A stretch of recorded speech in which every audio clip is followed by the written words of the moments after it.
Selebriti Raffi Ahmad dituding terlibat dalam skandal pencucian uang bernilai miliaran rupiah. Dugaan ini disampaikan oleh Hanifa Sutrisna yang merupakan Ketua Umum DPP National Corruption Watch atau NCW. Suami dari Nagita Slavina itu pun secara tegas membantah tuduhan itu.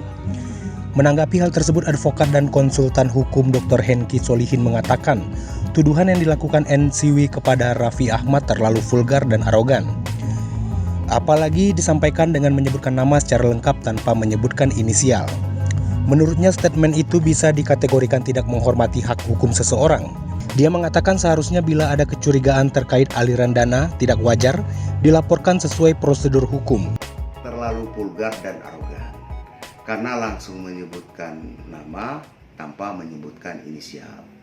Dan statement itu dapat dikategorikan tidak menghormati hak hukum seseorang. Di dalam sistem penanganan tindak pidana, sekalipun ada alat bukti, azas hukum di Indonesia mengedepankan praduga tidak bersalah.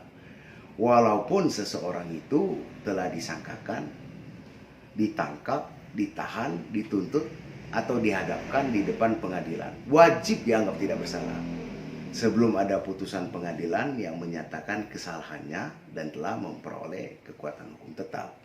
Nah, ketentuan ini diatur pada Pasal 8 ayat 1 Undang-Undang Nomor 48 Tahun 2009 tentang kekuasaan kehakiman. Sebenarnya kan tindak pidana pencucian uang bertujuan agar penghasilan yang didapatkan secara ilegal disamarkan seolah-olah pendapatan dari hasil legal. Dan di dalam menangani tindak pidana pencucian uang harus ditemukan pelanggaran hukum utamanya atau predikat crime-nya. Dan jika pelanggaran hukum tersebut bertujuan untuk menghasilkan banyak uang ataupun harta lainnya yang diinvestasikan baik melalui perbankan, pasar modal, properti dan lain sebagainya, baru bisa dikembangkan delik-delik yang menghasilkan criminal process.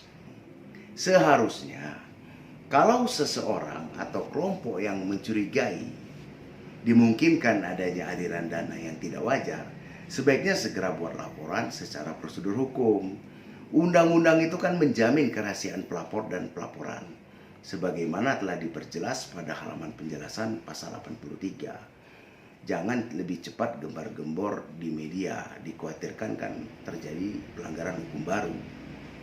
Kalau kita kembangkan, ada 3 tahapan sistem yang bisa dilakukan oleh oknum untuk melakukan pencucian uang. Pertama, placement, layering, dan interrogation. Nah, placement itu menempatkan hasil kejahatan ke dalam sistem keuangan, baik itu perbankan maupun lembaga non-bank.